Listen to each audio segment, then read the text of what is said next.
Aurélie Filippetti, bonjour. Bonjour. Bienvenue au Buzz Média Orange Le Figaro. Vous êtes ministre de la Culture et de la Communication. Une semaine particulièrement riche et agitée puisque hier, le Parlement a voté à l'unanimité, ce qui est quand même suffisamment rare pour être souligné, ce qu'on va appeler une loi anti-Amazon qui interdit aux vendeurs de livres en ligne de cumuler à la fois la réduction de 5% et les frais de port gratuits dès le premier euro. Amazon dit que ça risque de pénaliser le consommateur. Qu'est-ce que vous dites aux consommateurs? Je dis qu'il faut qu'on défende nos librairies de proximité, nos librairies indépendantes, notre réseau de libraires. On sait très bien que la chaîne du livre, elle souffre beaucoup en ce moment. On a vu les fermetures de Virgin.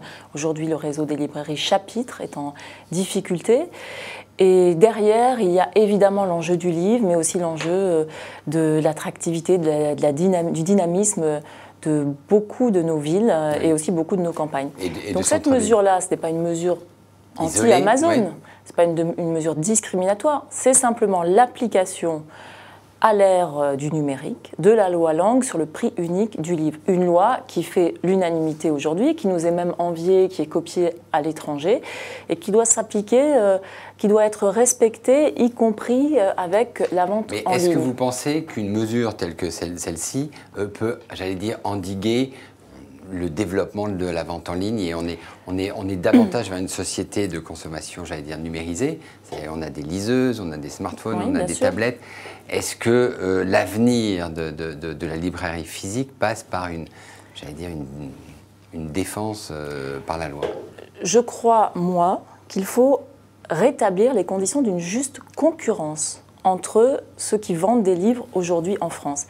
Et aujourd'hui, cette concurrence, elle n'était plus équitable entre les différents acteurs. On contournait le prix unique du livre en cumulant deux avantages. C'est-à-dire qu'en fait, on faisait cumuler deux avantages, alors que dans la loi sur le prix unique du livre, il était prévu un avantage qui n'est pas remis en cause. Le rabais de 5% pour les libraires qui le souhaitent n'est pas remis en cause. Simplement, on demande, on exige que ce rabais de 5% ne puisse pas être cumulé avec de la gratuité des frais de port. Je rappelle que pour ceux qui font de la gratuité des frais de port, ils le font en France, oui, parce qu'il s'agit de s'introduire sur un marché. Ils ne le font pas forcément dans des pays qui n'ont pas la loi sur le prix unique du livre.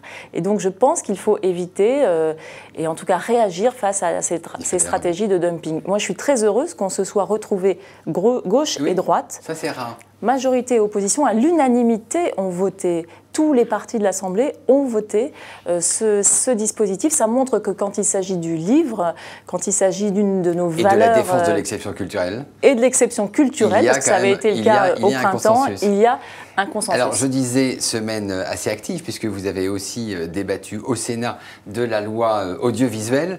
Là, il n'y a pas eu de consensus quand même. Il y a eu quand même... alors l'amendement qu'on avait vu arriver à l'Assemblée nationale, amendement dit LCI, qui permet au CSA de faire passer une chaîne de la TNT payante à une chaîne de la TNT gratuite. Ça a déchaîné les passions. Monsieur Veil et Monsieur Baudecroux sont contre. Vous, votre position, vous soutenez cet amendement LCI? Vous savez, d'abord, pour revenir sur la loi, vous dites qu'il n'y a pas eu consensus.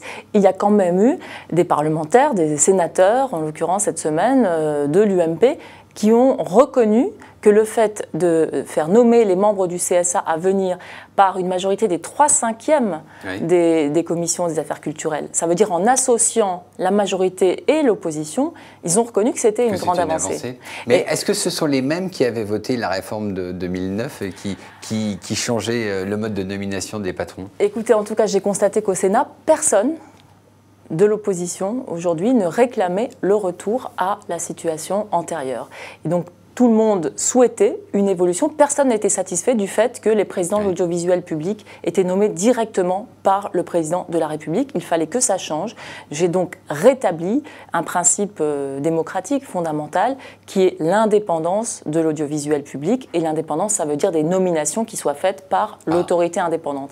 Mais elle va être encore plus indépendante, cette autorité qu'est le CSA, puisque désormais, le mode de nomination ne pourra plus du tout être soupçonné d'être partisans, étant donné qu'il faudra donc une majorité des 3/5 des commissaires des affaires culturelles de l'Assemblée et du Sénat. Sauf pour le président du CSA qui continuera d'être nommé par le président de la République. Mais le CSA est une instance collégiale et il n'y aura plus 9 membres au CSA, il n'y en aura plus que 7. Le président de la République, s'est dépouillé lui-même de la nomination de 2 membres du CSA. Donc vous voyez qu'il a fait lui aussi un effort extrêmement important. Revenons sur LCI.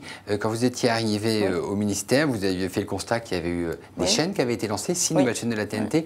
Vous sembliez le regretter en disant il y a peut-être trop de chaînes. Et là, vous soutenez un amendement qui peut faire 2, voire plus de chaînes gratuites. Ce que je regrettais surtout, c'est que ces 6 nouvelles chaînes, elles ont été lancées sans que le CSA de l'époque n'ait pu faire aucune étude d'impact. Oui. Ce qui change dans la loi, votée cette semaine, c'est justement que désormais le CSA pourra et devra faire des études d'impact avant toute décision importante qui change le paysage audiovisuel. Impact économique. Impact économique. Ça veut dire... Quel va être l'impact économique sur le marché publicitaire de l'arrivée de nouvelles chaînes? Par exemple, bien sûr, le respect du pluralisme, bien sûr, l'impact sur le marché publicitaire, la viabilité des uns et des autres. Et ça, c'est une avancée essentielle. C'est vraiment la modernisation du CSA. Ensuite, sur l'histoire des chaînes payantes, des modèles payants et gratuits sur la TNT. Il y a des chaînes qui avaient fait des choix à une époque donnée. Aujourd'hui, là encore, il y a eu un certain nombre d'évolutions, notamment l'attribution des 6 nouvelles fréquences. Et j'ai donné non pas l'autorisation à LCI de passer en gratuit, mais au CSA la possibilité de décider, lui, le passage ou pas d'un modèle payant à un modèle gratuit sur la TNT. Et là encore, avec un encadrement très strict pour le CSA qui devra faire une étude d'impact afin d'établir quelles seront les conséquences économiques pour l'ensemble des acteurs. Ce qui est important, c'est qu'en fait, il y a une véritable transformation du CSA qui est une espèce de gendarme de l'audiovisuel. Maintenant, on lui donne un pouvoir de régulation économique comme les autres instances de régulation. Vous savez, on avait tendance un peu à caricaturer le CSA. Un petit peu, en disant ils arrivaient après, ils regardaient s'il y avait eu des gros mots.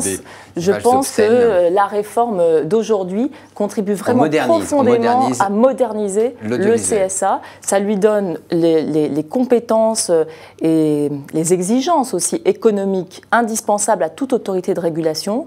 Ça lui donne aussi des compétences dans le domaine des nouveaux services à la demande, la vidéo à la demande, la vidéo de rattrapage, qui vont devoir donc maintenant se déclarer au CSA. Et ça va aussi dans le sens des évolutions technologiques. Bref, on avait un CSA qui fonctionnait encore avec la télévision d'avant, la télévision de papa. Maintenant, on est en plein dans la télévision du 21e siècle. Dès que cette loi va être signée, ça va ouvrir la période, j'allais dire, de succession de Jean-Luc Hess à Radio France et de Rémi Fimelin à France Télévisions, même s'il lui reste encore quand même 2 ans.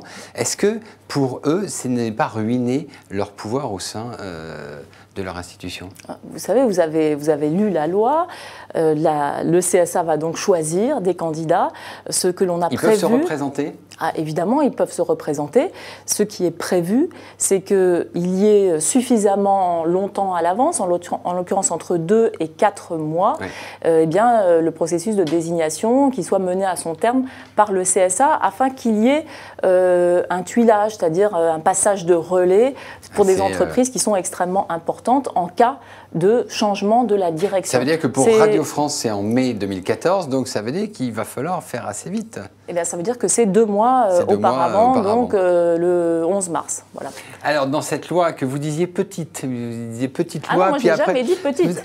Et après, opposition par une grande loi. Non, moi, je n'ai jamais dit petite loi. Jamais dit, bon. Non, j'ai toujours considéré que cette loi, c'était la grande loi sur l'audiovisuel. Alors, il y a plein de surprises dans cette grande loi de l'audiovisuel, dont un qui modifie profondément les rapports entre les chaînes et les producteurs audiovisuels. Un amendement permet des parts de coproduction. Alors, ce n'est pas très technique, mais grosso modo, les chaînes sont associées du moment qu'elles dépensent entre 70 et 75% du budget de la création, sont associées aux recettes futures du programme. En fait, c'est-à-dire les producteurs n'en veulent pas du tout. Ils sont fous furieux.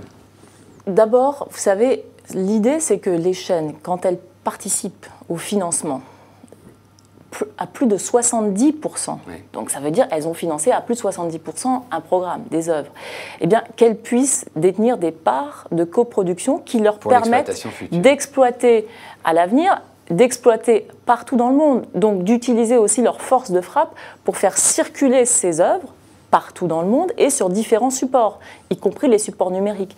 C'était donc nécessaire au vu des évolutions technologiques, là encore. Mais pour les producteurs, moi je considère que la production indépendante, c'est un gage de créativité extraordinaire. Pour les producteurs, c'est aussi l'assurance de voir circuler davantage leurs œuvres. Et ça ne se fait pas sans contrepartie, puisque précisément, il y a un mandat qui doit être respecté par les chaînes en termes de géographie, là où elles ont le droit d'exploiter les œuvres, de support, de durée. Donc en fait, c'est du gagnant-gagnant. Les chaînes, quand elles investissent, c'est logique qu'elles veuillent évidemment exposer le mieux possible les œuvres, et les producteurs ont intérêt aussi à ce qu'elles circulent. Mais ça fait aussi partie de la modernisation de l'audiovisuel, et je pense que c'est une mesure qui va nous permettre, là encore, d'améliorer notre pouvoir à l'exportation de nos œuvres audiovisuelles. On exporte beaucoup le cinéma français, on peut aussi exporter les œuvres audiovisuelles. D'ailleurs, ça commence, on a fait plus 7% cette année. C'était sur une base assez faible. Autre demande des chaînes, elles veulent, j'allais dire, assouplir le marché publicitaire et notamment demander la permission, ce qu'on appelle l'ouverture des secteurs interdits, d'avoir de la publicité de la grande distribution pour la promotion. Voilà. La presse est vent debout. Vous allez arbitrer dans quel sens ? Écoutez, j'ai demandé que les services du ministère fassent une étude approfondie sur les différents équilibres et effectivement, vu l'état de la presse, notamment les difficultés de la presse écrite, et de la presse quotidienne, régionale. L'ensemble de la presse écrite, mais aussi les besoins qu'ont les radios, bien entendu. C'est un domaine sur lequel je pense qu'il faut être le plus prudent qu'il est possible. Et donc, ça veut dire que vous allez différer dans le temps de la décision, ou vous allez dire ce n'est peut-être pas le moment d'ouvrir ? Non, je pense que pour le moment, ce n'est pas, le moment, voilà. Mais on continue encore les discussions avec les différents acteurs. C'est vrai que la situation de la presse est très difficile. Puis il y a la question du cinéma, ce qu'on appelle les secteurs interdits. Il y a la question du cinéma sur laquelle il y a des inquiétudes de la part des producteurs pour les films, les petits films qui craignent de ne pas avoir les moyens de financer les publicités à la télévision. Et donc on est en train d'étudier cela. Ça veut dire qu'il est urgent d'attendre, ou vous étudiez des nouvelles modalités d'ouverture ? Non, ça veut dire qu'on continue la réflexion, mais je pense vraiment que pour le moment, il faut respecter ces équilibres qui sont fragiles. Très bien, semaine dense toujours, et on va terminer par là. À Nice, vous avez enfin trouvé une directrice au Théâtre National de Nice. Ça sera qui alors ? Alors, écoutez, il y a eu une réunion avec l'ensemble des financeurs du Centre dramatique national de Nice, dont le maire de Nice, le Conseil général, la région, Provence-Alpes-Côte d'Azur et bien sûr l'État, le ministère de la Culture. Et il y a un accord qui s'est dégagé autour de la personnalité d'Irina Brouk, qui est une grande metteur en scène, grande artiste. Et donc ce sera Irina Brouk qui sera nommée à la tête du théâtre de Nice. Donc c'est l'épilogue. Mais vous savez, il y a des procédures nouvelles que j'ai mises en place pour avoir davantage de transparence.